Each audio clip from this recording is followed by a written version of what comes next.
Assalamualaikum students, I hope everyone will be fine. Today we will discuss physics class 11 Federal Board chapter 8 waves comprehensive questions.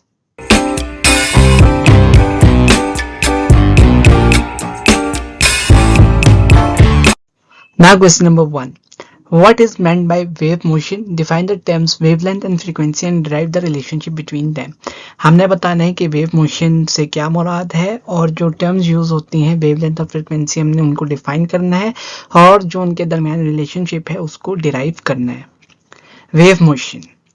Wave motion refers to the transfer of energy through a medium or through empty spaces by the periodic oscillation or vibration of particles or fields.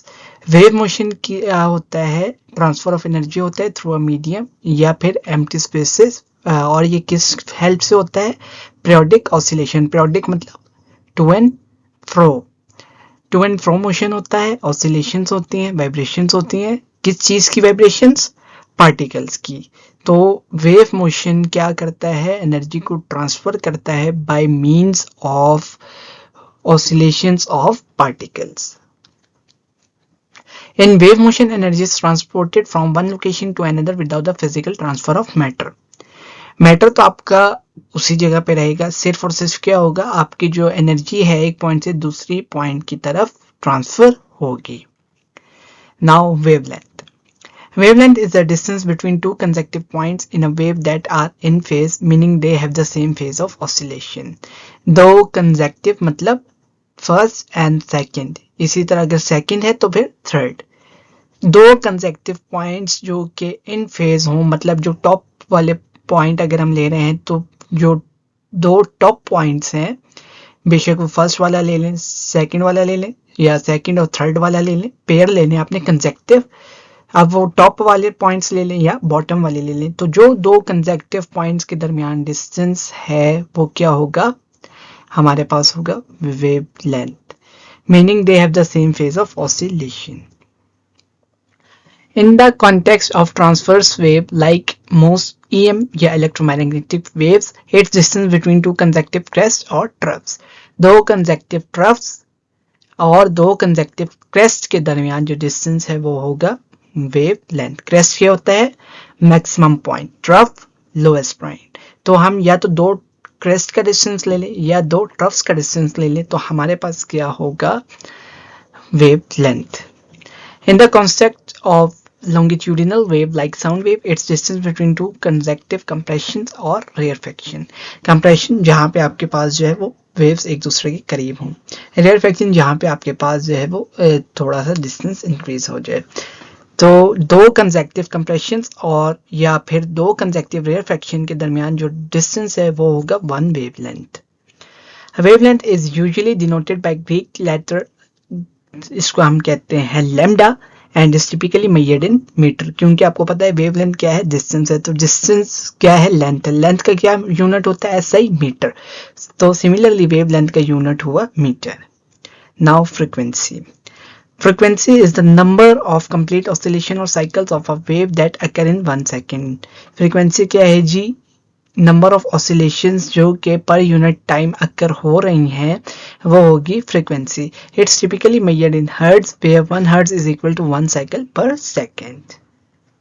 In other words, frequency tells how many waves crest और trough pass a given point in 1 second. मतलब एक point हम ले लेते हैं और फिर हम देखते हैं कि एक सेकंड के अंदर कितने जो है क्रेस्ट या ट्रफ्स जो है उस पॉइंट से पास आउट हो रहे हैं, तो वो हमें बताएगा उस सिस्टम की फ्रीक्वेंसी. नाउ अब हम देखते हैं जी वेव मोशन को in detail. Let a transverse wave travels in a stretched string. Time period is defined as the time of wave takes to complete one cycle. Time period क्या होता है? जो time wave require करती है, लेती है, consume करती है to complete one cycle, उसको हम कहते हैं टाइम पीरियड. और टाइम पीरियड को रिप्रेजेंट करते हैं कैपिटल टी के साथ. और आपको पता है टाइम का यूनिट क्या होता है? Second. So similarly time period क्या है? वो भी टाइम ही की टाइप है, तो इसका भी यूनिट क्या होगा? Seconds. Similarly frequency is the number of waves completed in 1 second. जितनी नंबर ऑफ वेव्स एक सेकेंड के अंदर कंप्लीट होंगी वो होगा frequency. Suppose 2 waves are completed in 1 second, अगर हमारे पास 2 वेव्स कंप्लीट होती हैं 1 सेकेंड में, this means the frequency of the wave is 2 cycles पर सेकेंड। जो फ्रीक्वेंसी है वेव की वो क्या होगी, 2 साइकिल्स पर second. Obviously 1 wave will be completed in half second, 1 wave half second के अंदर कंप्लीट होगी। This means the time period of wave is 1/2 seconds. This gives us simple relationship between time period and frequency. ठीक है, मतलब क्या हो रहा है, टाइम पीरियड आपके पास कम हो रहा है, ठीक है, जैसे जैसे फ्रीक्वेंसी इंक्रीज हो रही है। t is equal to 1/f। Time period और फ्रीक्वेंसी का क्या है, इनवर्स रिलेशन है। Suppose the wave is traveling with a velocity v and it covers a distance delta x in time delta t, then by the equation of motion, suppose करते हैं जी wave travel कर रही है with a velocity v, जिसका जो distance उसने cover किया वो डेल्टा x और जिस टाइम पीरियड पे उसने कवर किया वो है डेल्टा t। तो जो इक्वेशन ऑफ मोशन है वो क्या होगी, s is equal to v t, s distance delta x, v velocity and t delta t जो हमारे पास टाइम पीरियड गिवन है। Now if delta x is equivalent to lambda, delta t will be equal to capital T जिसको हम time period denote करते हैं। So substituting in equation lambda is equal to v t. Now lambda by t is equal to v. अब आपको पता है 1/t क्या होता है, f, तो ये हो जाएगा lambda f is equal to v या v is equal to f lambda. Now question number 2. Describe longitudinal and transverse wave with examples and clearly explain the difference between them. हमने longitudinal और transverse wave को explain करना है with examples और हमने जो है differences क्या है इन दोनों के दरमियान वो भी explain करने हैं। Longitudinal wave. In a longitudinal wave, the particles of medium move parallel to the direction of wave propagation. जो आपके wave के particles होंगे वो propagate करेंगे in a direction parallel to the propagation of wave. This means that oscillations or vibrations of particle occur in a back and forth motion along the same axis as the wave itself. ठीक है, जो आपके oscillation होगी या vibration होगी particles की वो to and fro होगी, back and forth होगी along the same axis, जिस axis में आपकी wave travel कर रही है। Example क्या है जी, sound waves are a common example of longitudinal wave. When you hear a sound, it is a result of particle in the air or another medium compressing, coming close together and rarefying, moving further apart in a parallel fashion as the sound waves travel. तो आपको जो sound waves आती है वो किस वजह से, compression और rarefaction की वजह से है। The air particle do not move in the direction of sound. They vibrate back and forth along the path of the wave. जो आपके जो air particles हैं वो travel नहीं करते in a direction of sound, बल्कि वो क्या है, वाइब्रेट करते हैं back and forth, to and fro along the path, जिस डायरेक्शन में आपकी साउंड वेव ट्रेवल कर रही है। Now transverse wave. In a transverse wave, the particles of the medium move perpendicular to the direction of wave propagation. जिस direction में आपकी wave propagate कर रही होगी, मूव कर रही होगी, उसकी डायरेक्शन के परपेंडिकुलर आपके पार्टिकल जो है वो मूव कर रहेंगे।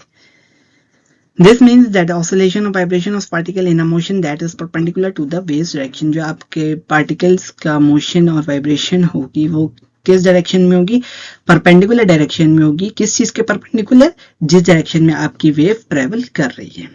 Example, A common example of transverse wave is the motion of string when you pluck it. जब आप string को pluck करते हो from one end और आप जो दूसरा end है वो fix है, तो आप देखोगे जो wave है वो travel करेगी along the length of string. But क्या होगा, जो उसके individual particles हैं वो up and down move होंगे perpendicular to the direction of wave travel. Now, key differences between longitudinal and transverse waves. Direction of particle motion. अब longitudinal wave में क्या होता है, particles move parallel to the wave's direction. longitudinal wave में जिस direction में आपकी wave propagate कर रही होगी उसी डायरेक्शन में आपके पार्टिकल जो है वो पैरेलली प्रोपगेट कर रहे होंगे, वाइब्रेट कर रहे होंगे। Transverse wave, particles move perpendicular to the waves direction. Waves direction के परपेंडिकुलर जो है वो आपके पार्टिकल प्रोपगेट या वाइब्रेट करेंगे। Nature of oscillation, longitudinal wave, particles undergo compression and refraction. Longitudinal wave में क्या होता है, पार्टिकल्स अंडरगो करते हैं कंप्रेशन एंड रेफ्रेक्शन, जबकि ट्रांसवर्स वेव में क्या होता है, particle oscillate in crest and troughs.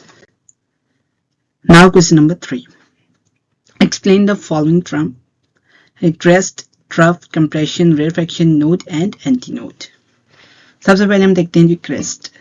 Crests are the high points or peaks in a transverse wave. Transverse wave पे जो टॉप वाले पॉइंट होंगे वो होंगे crest. They are the points where the amplitude of the wave is at its maximum and the particle of the medium are displaced upward from their resting position. ठीक है, main position से आपके particles क्या होंगे, वो upward direction की तरफ displaced होंगे और वहां पे जो आपका मैग्नीट्यूड या एम्पलीट्यूड है ट्रांसवर्स वेव का उन पॉइंट्स के ऊपर मैक्सिमम होगा।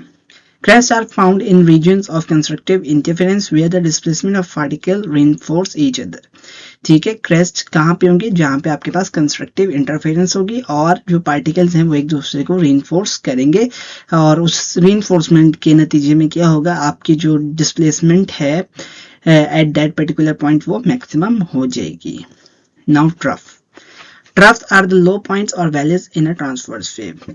क्रेस्ट का अपोजिट है ट्रफ। ट्रफ क्या होगा, जो आपके मेन पोजीशन से नीचे वाले पॉइंट्स होंगे, पार्टिकल आपके उठ के डाउनवर्ड डायरेक्शन में आएंगे, वो आपके होंगे ट्रफ। और ट्रफ में क्या होगा, आपका एम्पलीट्यूड मिनिमम होगा। They are the points where the amplitude of the wave is at its minimum and the particles of the medium are displaced downward from their resting position. Troughs are found in the region of destructive interference where the displacement of particles cancel each other out, resulting in the minimum displacement at that point. और troughs कहाँ पे होंगी, जहाँ पे हमारे पास destructive interference होगी और displacement of particle क्या होगा, एक दूसरे के effect को cancel कर देंगे और उससे क्या होगा, हमारे पास जो है minimum displacement आएगी। Now compression. Compressions are regions in longitudinal wave where the particles of the medium are close together. Compression में क्या होगा, longitudinal wave का वो सिनेरियो जहाँ पे आपके particles एक दूसरे के close होंगे वो होगा compression. In a compression the particle experience higher pressure because they are densely packed. और compression में क्या होगा, highly pressure होगा because particles एक दूसरे से densely packed होंगे, pressure increase हो जाएगा. Compression are the areas of maximum particle density and increased particle motion in the direction of the wave propagation. Compression वो एरिया होगा जहाँ पे आपके ज़्यादा से ज़्यादा पार्टिकल ऑक्यूपाई होंगे और वहाँ पे क्या है, जो पार्टिकल मोशन है वो भी इंक्रीज हो जाएगा, किस डायरेक्शन में, in the direction of wave propagation. Rarefaction. Rarefaction are the regions in longitudinal wave where the particles of the medium are spread farther apart. Rarefactions वो वाले पॉइंट्स हैं जहाँ पे आपके पार्टिकल्स एक दूसरे से डिस्टेंस के ऊपर मौजूद होंगे। In a rarefaction, the particles experience lower pressure because they are less densely packed. और rarefaction में क्या होगा, पार्टिकल्स जो हैं वो लोअर प्रेशर एक्सपीरियंस करेंगे बिकॉज क्या है, उनके दरमियान डिस्टेंसेस प्रेजेंट है और जो डेंस है वो भी कम है। Rarefaction are the areas of reduced particle density and decreased particle motion in the direction of the wave propagation. तो rarefaction वाले कौन से एरियाज हैं जहाँ पे आपके पार्टिकल की डेंसिटी कम होगी और आपके पार्टिकल की मोशन भी डिक्रीज होगा, किस डायरेक्शन में, in the direction of the wave propagation. Now node. A node is a point or region in standing wave where there is no displacement of particle. जहां पे आपके पास डिस्प्लेसमेंट जीरो हो जाए particle की इन standing wave, वो वाले points होंगे node. In other words, nodes are the location where the particle of the medium do not move. वो वाले पॉइंट जहां पे आपके पार्टिकल जो हैं वो मूव ना कर रहे हो वो होगा node. In standing waves nodes occur at regular interval and are associated with destructive interference. जो standing waves है nodes आते रहते हैं at regular interval और ये किससे associated होते हैं, destructive interference से, where the displacement from two traveling waves cancel each other out. और जो आपके traveling waves होती हैं दोनों एक दूसरे के effect को cancel कर देती हैं। Antinode. An antinode is a point or region in standing wave where the amplitude of the wave is at its maximum and the particles of the medium undergo the greatest displacement. अब antinode क्या होता है, वो point या region होता है in standing wave जहाँ पे आपका जो amplitude है वो maximum हो जाएगा और जो आपके medium के particles हैं वो क्या होंगे, undergo होंगे greatest displacement. Antinodes are the location where constructive interference occur, resulting in maximum displacement and maximum energy at those point in the sending wave. Antinodes क्या होंगे? वो लोकेशंस होती हैं, वो पॉइंट्स होते हैं जहां पे आपकी जो है वो कंस्ट्रक्टिव इंटरफेरेंस अकर होगी और उसके रिजल्ट में क्या होगा? आपके जो है मैक्सिमम डिस्प्लेसमेंट और मैक्सिमम एनर्जी होगी एट एंटीनोड्स किस जगह पे? इन sending waves. Now question number 4. What do you mean by stationary wave? Show that as the string vibrates in more and more loops, its frequency increases and wavelength decreases. अब वो कह रहे हैं कि stationary wave से क्या मुराद है और आप जो है ये शो करें कि जो स्ट्रिंग जब वाइब्रेट करेगा जैसे जैसे नंबर ऑफ लूप्स बढ़ती जाएंगी उसकी फ्रीक्वेंसी इंक्रीज होगी और वेवलेंथ डिक्रीज होगी. Stationary waves. When two identical waves travel in opposite direction along the same line, जब दो आइडेंटिकल वेव्स एक दूसरे के अपोजिट डायरेक्शन में ट्रैवल करेंगी तो क्या होगा? जब सुपरपोज होंगी एक दूसरे के ऊपर तो क्या होगा? वो एक दूसरे के वेक्टर कैंसिल आउट कर देंगे और आपकी जो लाइन है वो बिल्कुल स्ट्रेट हो जाएगी. They produce stationary waves. To show more loops increase frequency and decrease wavelength. Consider a string of length L. Both its ends are tied, fixed, and tension in the string is T. Length L है string की और जो उसके दोनों ends है वो fixed हैं और जो tension है string की वो है capital T. Standing waves can be set up in the string in the number of waves. Pull up the string in the middle and leave it to vibrate. हमने क्या किया? दोनों end से हमारा string fix है, हमने middle से उसको plug किया, उसको डिस्टर्ब किया और फिर वो वाइब्रेशन स्टार्ट हो गई. Two transverse waves are produce in the string, one moves to the right and the other to the left. जो सेंटर से दो वेव्स प्रोपगेट होंगी, एक जाएगी लेफ्ट साइड की तरफ और एक जाएगी राइट साइड की तरफ. When they reach the fixed end, they are reflected back and meet one another at the middle of string. और जब वो दोनों अपने अपने एंड्स पे पहुंचेंगी वहां से वो दोनों रिफ्लेक्ट होंगी और दोनों जो है वो सेंटर में आके एक दूसरे से मिल जाएंगी और फिर क्या होगा? सुपर पोजिशन होगी. जब वो सुपर पोज होंगी विद वन अनदर तो हमारे पास क्या है? स्टेशनरी वेव सेट हो जाएगी इन the string. We note the string vibrates in one loop. Nodes are at fixed ends. One antinode is at the middle of the string. ठीक है, नोड्स कहाँ पे हैं? जहां पे हमारे एंड्स फिक्स्ड हैं और एंटीनोड क्या है? In the middle of string. Frequency of stationary waves is equal to the frequency of two progressive waves originally produced when the string was plugged.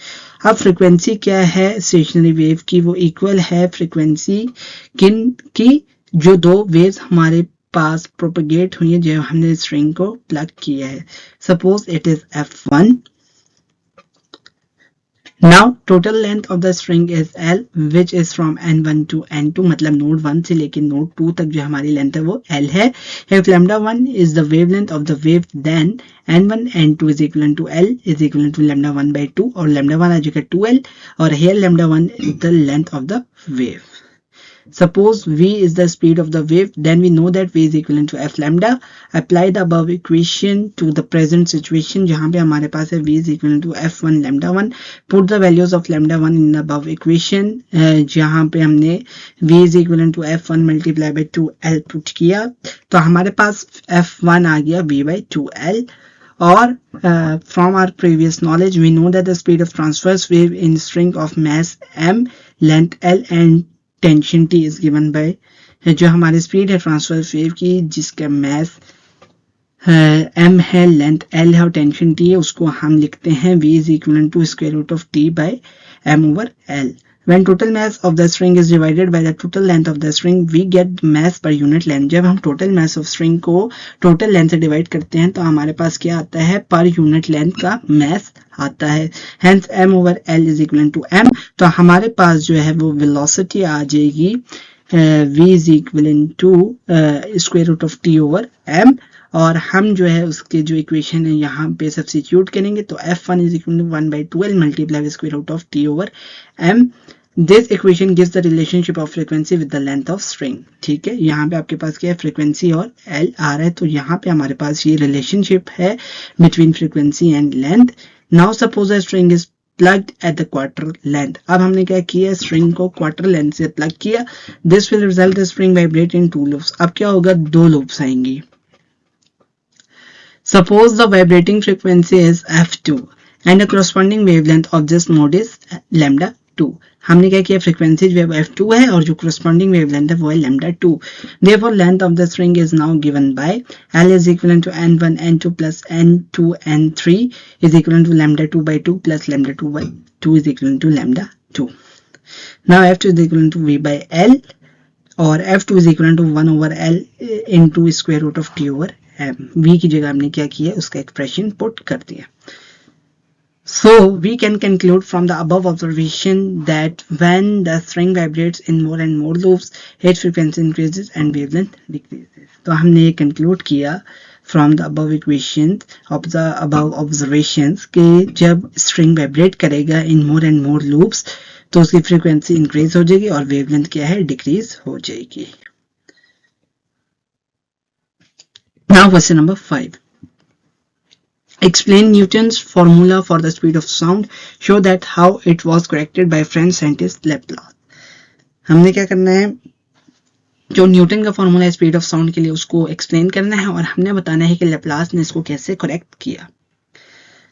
According to Newton's law, the speed of sound in a gas was related to the pressure and density of gas. According to Newton, जो speed of sound है gas के अंदर वो relate करेगी with pressure and density.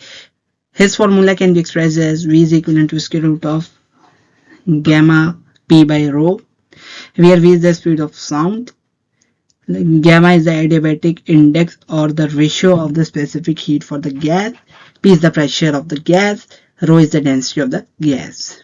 While Newton's formula was a significant step forward in understanding sound propagation, Newton's का formula जो था वो एक बहुत significant step था किस तरफ कि हम sound propagation को understand कर सकें. It had some limitations and inaccuracies. It did not take into account the effect of temperature and molecular motion within the gas. इसने क्या किया, टेम्परेचर के इफेक्ट और मॉलिक्यूलर मोशन जो कि गैस के अंदर हो रहा है उसको निगलेक्ट कर दिया, उसके इफेक्ट को कंसिडर नहीं किया, which can significantly affect the speed of sound. फिर आया जी लैप्लास, इसने इसकी करेक्शंस को कंसिडर किया और इसने जो अपना फॉर्मूला प्रपोज किया. The French scientist Pierre Simon Laplace made important corrections and improvements to Newton's formula for the speed of sound. Laplace introduced a more accurate and comprehensive model for the sound propagation. Laplace ने क्या किया, एक बहुत accurate और comprehensive model पेश किया किस चीज के लिए, for the sound propagation. He considered not only pressure and density but also the temperature and molecular interaction in the gas. ना सिर्फ इसने density और pressure को consider किया but इसने आगे क्या किया, टेम्परेचर और मॉलिक्यूलर इंटरेक्शन जो गैस मॉलिक्यूल्स के दरमियान हो रहा है उसको भी कंसीडर किया. He improve the formula for the speed of sound in a gas is given by v is equivalent to square root of gamma RT divided by m. यहाँ पे क्या, v is speed of sound, gamma is adiabatic index, r is the specific gas constant, t is the absolute temperature in kelvin, m is the molar mass of the gas. Laplace formula takes into account the effect of temperature and molecular mass, which are crucial factors in determining the speed of sound in a gas. अब जो Laplace formula था उसने ये account किया, ये consider किया effect of temperature and molecular mass, जो कि एक बहुत इंपॉर्टेंट और क्रूशियल फैक्टर हैं कि हम स्पीड ऑफ साउंड को डिटरमिन कर सकें for the case of gas. It is more accurate representation of sound propagation and it can be described the speed of sound in a wider range of gases more precisely than the Newton's formula. और ये formula जो है वो हमें ज़्यादा precise measurements देता है for the speed of sound in gases than Newton's formula. Okay, now talking about pressure. For 1 mole of an ideal gas having volume V and pressure P at temperature T, we can write. हमें क्या दिया है, for example 1 mole of ideal gas दिया हुआ है जिसका volume V given है, pressure P है और किस टेम्परेचर के ऊपर है, टेम्परेचर T. तो हम क्या लिख सकते हैं, PV is equivalent to nRT. This is general gas equation. और अगर हम इसको वॉल्यूम के लिए करेंगे तो ये हो जाएगा RT divided by P, where R is the general gas constant. If M is the mass of the gas then its density is. अगर हमारे पास मास है M तो हमारे पास डेंसिटी क्या होती है, मास पर unit volume. Rho is equal to mass over volume. और अब हम वॉल्यूम की जगह इस एक्सप्रेशन को रख देंगे तो ये हो जाएगा MP divided by RT. Therefore the speed of sound is V is equivalent to square root of gamma multiply by P divided by M P divided by R T. और इसको मजीद सिंप्लीफाई करेंगे तो हमारे पास आ जाएगा gamma R T divided by M. Hence the speed of sound in gas is independent of its pressure। तो speed of sound जो है वो प्रेशर के क्या है, इंडिपेंडेंट है। Now temperature. The speed of sound in gas is directly proportional to the square root of the absolute temperature of the gas। जो speed of sound है गैस के लिए वो डायरेक्टली प्रोपोर्शनल है किस चीज के, square root of absolute temperature. यानी कि जैसे जैसे टेम्परेचर बढ़ेगा तो हमारी स्पीड ऑफ साउंड भी क्या होगी, बढ़ेगी। Since v is equivalent to square root of gamma RT divided by m। Now question number 7। How the speed of sound in the air varies with temperature and hence show that for each 1 degree centigrade rise in temperature the speed of sound increases by 0.61 meter per second।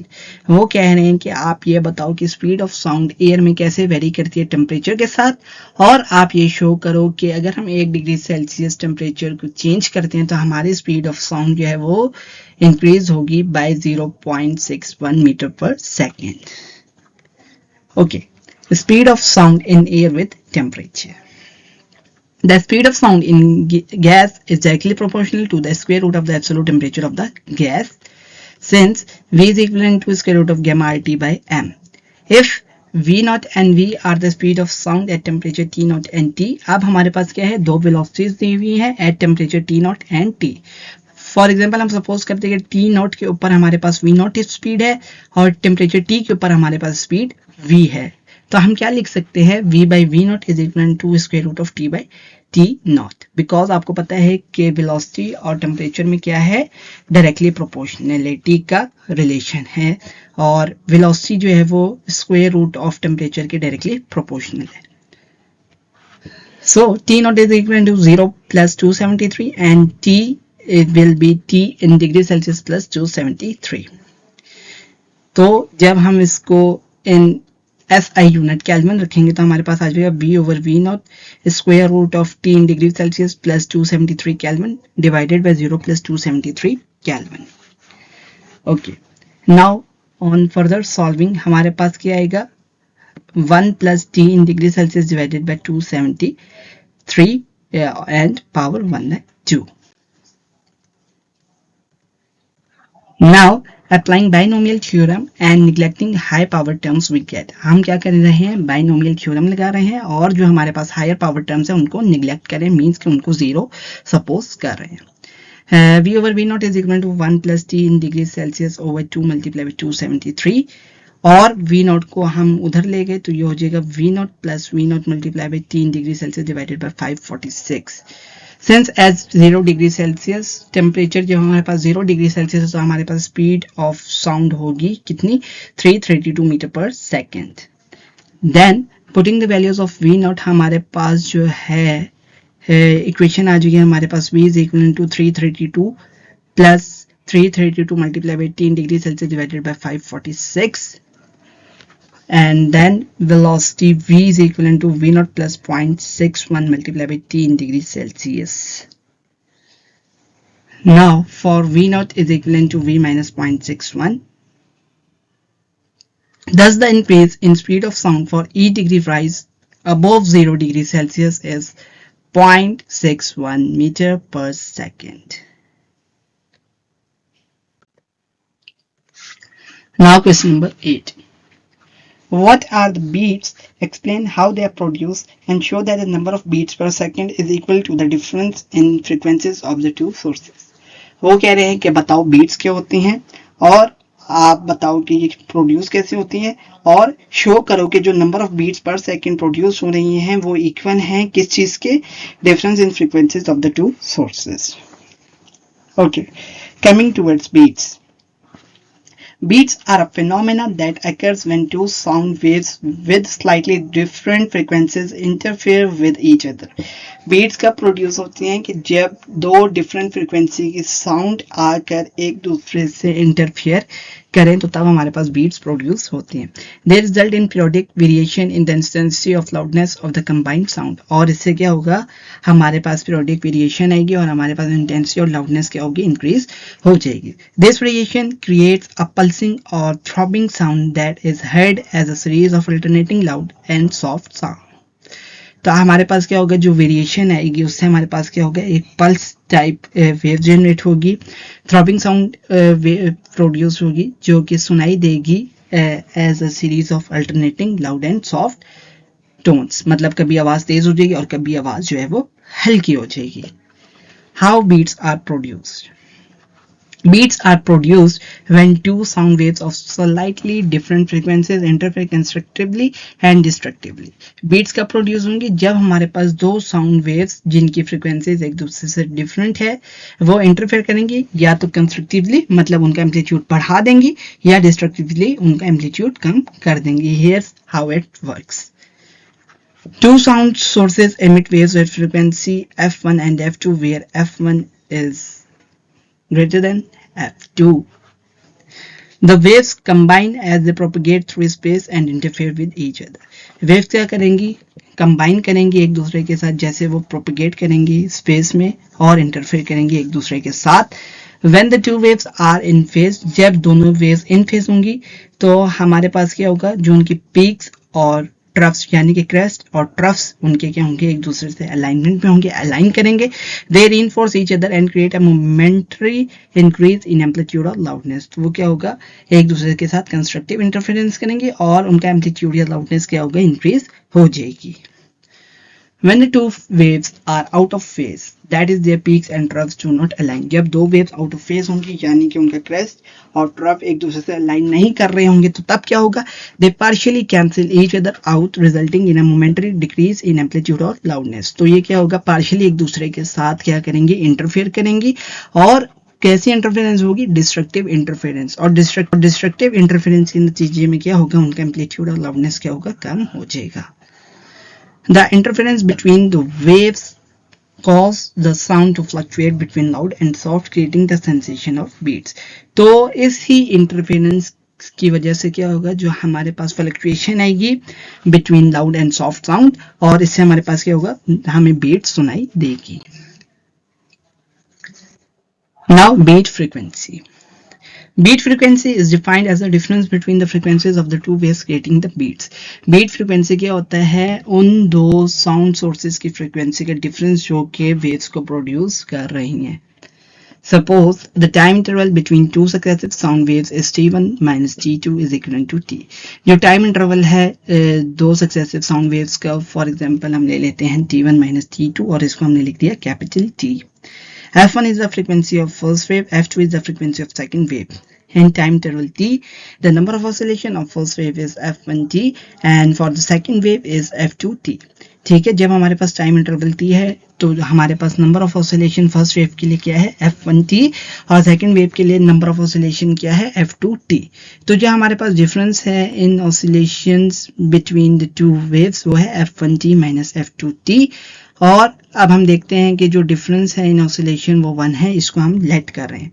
Then f1t minus f2t is equal to 1, taking the t common हमारे पास आ जाएगा f1 minus f2t is equal to 1, और t को जब हम side change करेंगे तो वहां पर 1 के साथ आके डिवाइड हो जाएगा, तो f1 minus f2 is equal to 1 by t, f1 minus f2 is equal to n, n क्या है, number of beats, therefore n is equal to 1 by t. If f is the beat frequency, then अगर हमारे पास f beat frequency है तो हमारे पास f क्या होगा, 1 over t, where f is the beat frequency and t is its period. हमारे पास f क्या है, beat frequency, और t क्या है, उसका time period. Now question number 9. What is Doppler's effect derived expression for the frequencies heard? हमने बताना है कि Doppler's effect क्या है और हमने एक्सप्रेशन देने हैं फ्रीक्वेंसीज का जो हमें सुनाई देंगी। When the sounding source approaches a stationary listener, जब साउंड जो है साउंड सोर्स स्टेशनरी लिसनर की तरफ आएगी तब क्या होगा, When listener moves towards the stationary sound wave, और या फिर जो पार्ट बी में है कि जब लिसनर साउंड सोर्स की तरफ जाएगा तब। ओके, सबसे पहले हम देखते हैं what is Doppler's effect. Doppler's effect named after Austrian physicist Christian Doppler, is a phenomenon that describes the change in frequency and wavelength of a wave. ये वो फिनोमेना है जो हमें बताएगा कि किसी वेव की फ्रीक्वेंसी या वेवलेंथ कैसे चेंज करती है. कॉमनली एसोसिएटेड विद साउंड और लाइट. ये जो फिनोमेना है ये ज्यादातर एसोसिएटेड है with the sound waves and light waves as observed by an observer when the source of the wave and the observer are in relative motion. ठीक है, जो ऑब्जर्वर को ऑब्जर्व होगा जब हमारे पास जो साउंड वेव प्रोड्यूस करिए सोर्स वो और जो ऑब्जर्वर है वो रिलेटिव मोशन में होंगे with respect to each other. When the sounding source approaches a stationary listener, अब क्या है जब sounding source approach करेगी stationary listener को तब क्या होगा. Suppose S is the sound source of sound, A is listener. S क्या है sound source है और A क्या है listener है. Let V is the speed of emitted sound wave and F is the frequency. हम सपोज करते हैं कि जो साउंड वेव इमिट हो रही है उसकी स्पीड v है और फ्रीक्वेंसी क्या है f है. Further, let lambda is the wavelength of the wave and the sounding source approaches the listener with the speed a. और जो वेवलेंथ है वो लैम्डा है और जिस स्पीड के साथ हमारा सोर्स लिसनर की तरफ अप्रोच करे वो क्या है speed a. Let at some instant the source emits the first wave which covers the distance v and reaches the listener in 1 second. S is equal to vt और S is equal to v जब हमारे पास t 1 होगा. ठीक है, हम किसी instant के ऊपर ये एज्यूम कर लेते हैं, लेट कर लेते हैं कि जो हमारे पास सोर्स इमिट हो रही है तो फर्स्ट वेव जो डिस्टेंस कवर कर रही है वो क्या है v. ठीक है, और वो लिसनर को रीच करती है इन 1 second.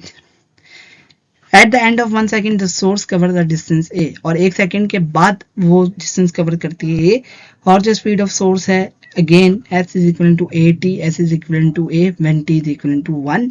Now let the source emit last wave. अब सोर्स जो है वो लास्ट वेव को emit करती है. f number of waves are now compressed in a smaller distance of v minus a. हमारे पास डिस्टेंस क्या हो गया v minus a. Same number of waves compressed in a smaller distance mean an apparent contraction tightening of wavelength. So the apparent wavelength अब जो हमारे पास apparent wavelength lambda आएगी वो क्या आएगी lambda prime is equal to v minus a over f. The change frequency f prime is equal to v over v minus a multiplied by f. v minus a जो हमारा total distance था वो है. f is the number of waves when the source is moving towards the stationary listener. जब हमारे source जो है वो stationary listener की तरफ move करेगी the frequency heard by the listener increases. जो frequency heard कर रहा होगा listener उसकी क्या होगी amplitude बढ़ जाएगा, फ्रीक्वेंसी बढ़ जाएगी resulting in a higher pitch. Now जब हमारा लिसनर अप्रोच करे स्टेशनरी साउंड सोर्स को तब क्या होगा. Let the listener L is moving with speed B towards the stationary sounding source S. अब लिसनर हमारे पास L है जो कि स्पीड से मूव कर रहा है, B स्पीड से मूव कर रहा है towards stationary source S. The sound waves and the listener approach one another, their velocities will be added. अब क्या होगा दोनों की वेलोसिटीज ऐड होंगी. If we add the speed of sound to the speed of listener we shall get the case when the sound waves are moving with the velocity v plus b and both source and listener are at rest. तो जब हम दोनों की speed add करेंगे तो हमें ये मालूम होगा कि हमारे पास जो साउंड वेव है वो मूव कर रही है v plus b के साथ और जबकि बोथ सोर्स एंड लिसनर जो है वो at rest position है. So the speed of sound relative to the listener is v plus b. तो जो speed of sound listener के relative होगी वो क्या होगा v plus b and hence the listener will be receiving more waves per second. तो अब listener क्या करेगा ज्यादा waves receive कर रहा होगा in 1 second. The apparent frequency of the wave would be f prime.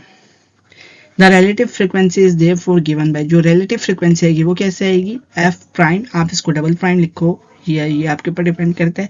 v plus b by v multiplied by f.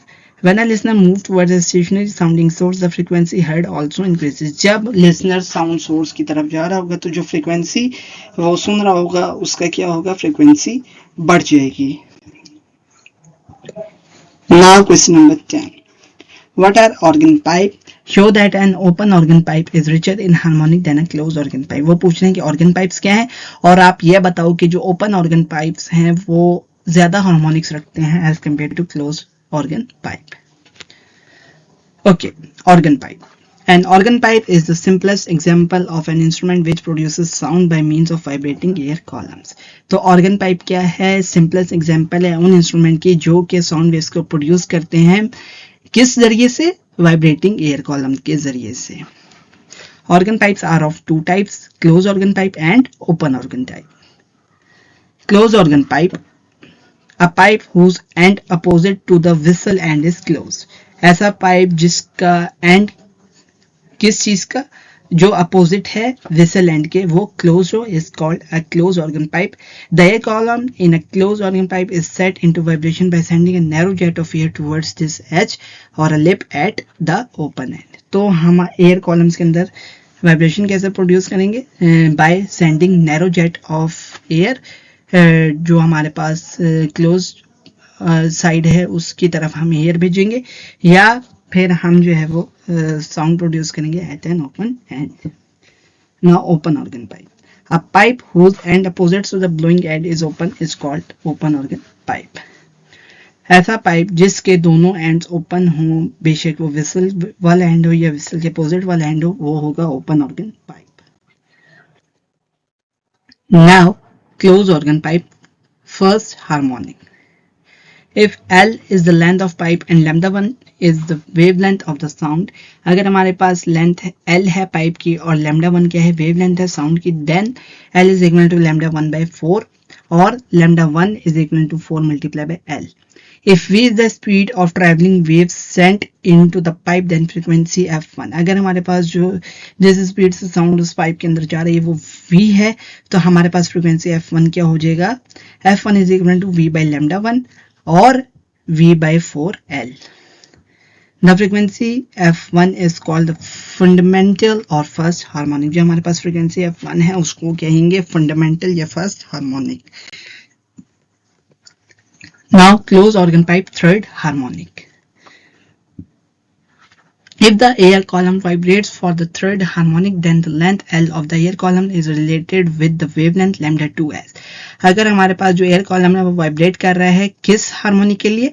Third harmonic के लिए. तो हमारे पास जो लेंथ होगी एयर कॉलम के लिए वो रिलेट करेगी लैम्डा 2 के साथ. किस तरीके से? L is equal to lambda 2 by 2 plus lambda 2 by 4 is equal to 3 lambda 2 by 4. Now lambda 2 will be 4L by 3. The frequency F2 is equal to V by lambda 2 और हमारे पास F2 आ जाएगा V by 4L by 3. ठीक है, इसको मजीद simplify करेंगे तो ये हो जाएगा 3V डिवाइडेड बाय 4L और 3F1. क्योंकि V by 4L क्या है? F1 है, हमने उसका एक्सप्रेशन लिख दिया 3 multiply by F1. Now closed organ pipe, fifth harmonic. If air column vibrate for the fifth harmonic in 2.5 loop, then the length L of the air column is related with the wavelength lambda 3 is. अगर हमारा air column vibrate कर रहा है किस harmonic में? Fifth harmonic में, और हमारे पास दो फुल और एक हाफ लूप है, हमारी लेंथ क्या होगी एयर कॉलम की? वो रिलेट करेगी लैम्डा 3 के साथ, वेवलेंथ 3 के साथ. कैसे? L is equal to 3 multiply by lambda 3 by 4 और लैम्डा 3 आ जाएगा हमारे पास 4 मल्टीप्लाई बाय L by 5 और ये वाली जो फ्रीक्वेंसी है F3 ये हो जाएगी V by lambda 3. Putting the values of lambda 3 V by 4 L by 5 तो हमारे पास जब हम इसको रीअरेंज करेंगे तो ये हो जाएगा 5V by 4L और F3 को हम लिख सकते हैं 5F1 क्योंकि F1 क्या था? V by 4L. Thus the possible frequencies in the air columns are V by 4L, 3V by 4L, 5V by 4L up to 2n-1 V by 4L. These all are frequencies of closed organ pipe, where n is equal to 1, 2, 3 and so on.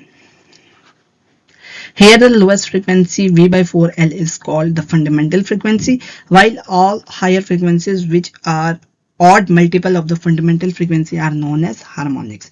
तो जो हमारे पास smaller frequency है, lowest frequency है V by 4L, इसको हम कहते हैं fundamental frequency, और बाकी तमाम फ्रीक्वेंसीज जो कि ऑड मल्टीपल हैं किसका? फंडामेंटल फ्रीक्वेंसी का, वो उसको हम कहते हैं harmonics. Now open organ pipe. Fundamental frequency. If the air column in open organ pipe oscillate for a stationary wave, then the length L of the air column is related with the wavelength lambda 1 s. अगर हमारे पास जो air column है open organ pipe का वो oscillate करता है stationary wave के साथ, तो हमारे जो लेंथ L है एयर कॉलम की वो रिलेट करेगी वेवलेंथ लैम्डा 1 के साथ as L is equal to lambda 1/2 और लैम्डा 1 आ जाएगा हमारे पास 2L और F1 हमारे पास होगा V बाई लैम्डा 1 और जब हम लैम्डा 1 की वैल्यूज पुट करेंगे तो हमारे पास F1 आ जाएगा V/2L। तो हमारे पास फ्रीक्वेंसी F1 आ जाएगी क्या, फंडामेंटल और first harmonic. Now open organ pipe second harmonic. If the air column vibrates for the second harmonic, then the length L of the air column is related with the wavelength lambda 2s। अगर हमारा air column vibrate कर रहा है second harmonic के लिए तो हमारे पास जो लेंथ L होगी एयर कॉलम की वो रिलेट करेगी वेवलेंथ लैम्डा 2 के साथ। किस तरीके से, L is equal to lambda 2/2, तो हमारे पास L आ जाएगा लैम्डा 2 का और लैम्डा 2 आ जाएगा हमारे पास 2 मल्टीप्लाई बाय L/2। तो हमारे पास जो फ्रीक्वेंसी F2 आएगी वो क्या आएगी, F2 is equal to V by lambda 2 और putting the values of lambda 2 हमारे पास क्या आ जाएगा 2 multiply by V by 2L। ठीक है, तो इसको जब हम रीअरेंज करेंगे तो हमारे पास ये आ जाएगा F2 is equal to 2 multiply by F1 क्योंकि F1 क्या था V by 2L। Now open organ pipe third harmonic. If the air column vibrates for the third harmonic, then the wavelength lambda 3 is। अगर हमारा air column vibrate कर रहा है, कौन सा, ओपन ऑर्गन पाइप का वाइब्रेट कर रहा है थर्ड हार्मोनिक में, तो हमारी वेवलेंथ लैम्डा 3 होगी। Lambda 3 is equal to 2L/3, तो हमारे पास फ्रीक्वेंसी F3 आ जाएगी। F3 is equal to V by lambda 3 और F3 is equal to V by 2L/3 और इसको हम रीअरेंज करेंगे तो ये आ जाएगा 3V/2L और ये एक्सप्रेशन F1 से रिप्लेस हो जाएगा कौन सा वाला, V/2L। तो हमारे पास F3 आ जाएगा 3 multiply by F1। To generalize the above discussion, the wavelength lambda n and the frequency Fn for the nth harmonic are given by lambda n is equal to 2L/n। ठीक है, ये wavelength के लिए for nth harmonic frequency Fn is equal to nV/2L और Fn is equal to n multiply by F1। Hence the lowest frequency जो हमारे पास सबसे lowest first harmonic वाली फ्रीक्वेंसी V/2L वो क्या होगी, फंडामेंटल फ्रीक्वेंसी होगी और बाकी तमाम हायर फ्रीक्वेंसीज जो कि इंटीग्रल मल्टीपल हैं किस चीज के, फंडामेंटल फ्रीक्वेंसी का, are known as second, third and up to harmonics. Now question number 11। Explain the vibrations in a closed organ pipe and show that the frequency of third harmonic is 5V/4L। हमने बताना है vibrations in closed organ pipe और हमने show करना है कि जो third harmonic की फ्रीक्वेंसी है वो है 5V/4L। Now closed organ pipe. A pipe whose end opposite to the whistle end is closed is called a closed organ pipe। ऐसा पाइप जिसका opposite end of whistle क्या हो, close हो, वो होगा closed organ pipe।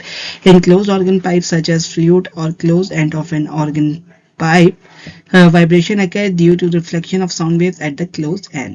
तो closed organ pipe में sound कैसे produce होगी, vibration कैसे produce होगी, reflection of sound waves at the closed end। Now frequency of third harmonic. In order to find the frequency of the third harmonic, we suppose velocity of sound v, wavelength of sound lambda, frequency of sound f, length of closed organ pipe L और हमें पता है कि 2 loops बनाती हैं 1 wavelength. तो हमारे पास क्या हो जाएगा, जब हमने फाइंड करना है frequency in third harmonic, we suppose velocity of sound v, wavelength of sound lambda, frequency of sound f और length of close organ pipe L। तो 2 लूप्स हमारे पास बनाएंगे 1 वेवलेंथ, तो L हमारे पास हो जाएगा λ/4 प्लस λ/2 प्लस λ/2। तो L आ जाएगा, लेंथ आ जाएगी हमारे पास 5 λ/4। अब हमें पता है V is equal to f lambda, relation होता है between velocity, frequency and wavelength. तो लैम्डा के लिए हो जाएगा V/f। Now L is equal to 5V/4f। Now L is equal to 5V/4f और f हमारे पास आ जाएगा 5V/4L। तो आपको पता चल गया कि थर्ड हार्मोनिक की फ्रीक्वेंसी क्या हुई, 5V/4L। Now that's all about for today's. Thanks for watching. Please like my videos and share my videos to your friends and press the bell icon for the subscription in order to get notification for all the videos which will be uploaded in future. And till next video, take care. Allah Hafiz.